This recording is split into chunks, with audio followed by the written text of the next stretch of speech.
it's financial instruments. It's making money off of money.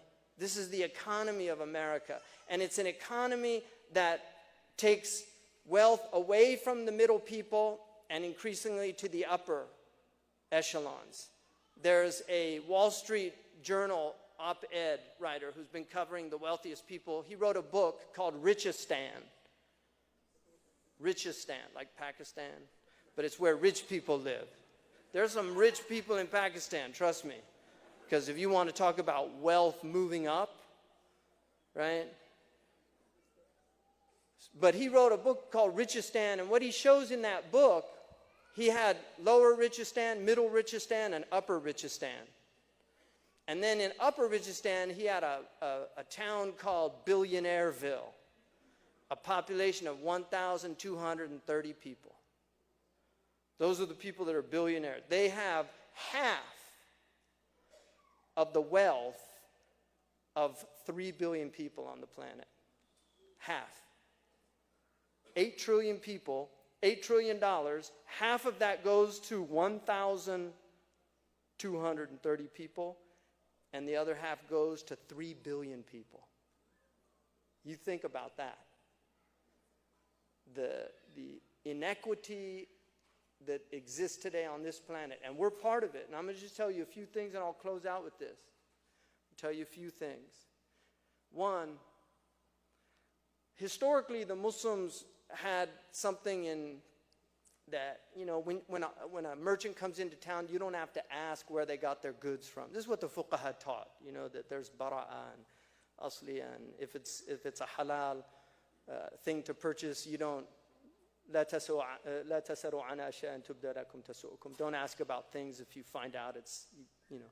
So if somebody comes in, he's a merchant, you don't ask where he got it. You can buy it if it's halal.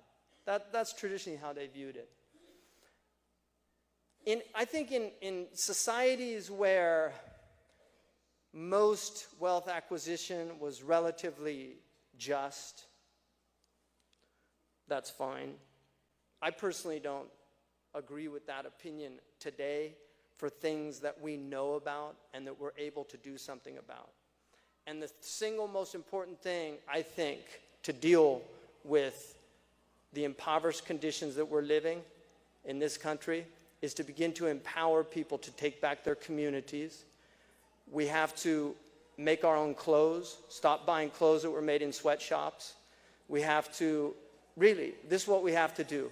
We have to reestablish family as the central, most important unit of a society, because Islam is about preservation of family. It's one of the 6 fundamentals, preservation of family. If you look now in the inner cities at the disintegration of the family, because if you take the father out of fatherhood, if you take the father out of motherhood, if you take the brother out of brotherhood and the sister out of sisterhood, what do you have left?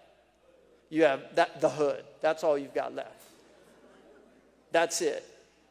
And people cannot survive in those conditions. They will die. Camden, New Jersey, Chris Hedges wrote a whole section on his book, The Empire of Illusion, about that town. They're going to dismantle the police force in Camden. They don't have money, so they're just going to regionalize it. Highest crime rate in America. Just leave the poor people there. There's children on the streets. Doesn't matter. Because these are throwaway people. Well, we're seeing social disintegration, and we have a moral responsibility as a Muslim community. We have a moral responsibility to serve the underserved. The Prophet ﷺ promised us that you are given victory by the weakest amongst you. And he meant du'afa, he meant like poor people. That's who he was talking about. And he lived amongst them. And Allah commanded him to be patient with the poorest of people who call on their Lord in the morning and in the evening. Be patient with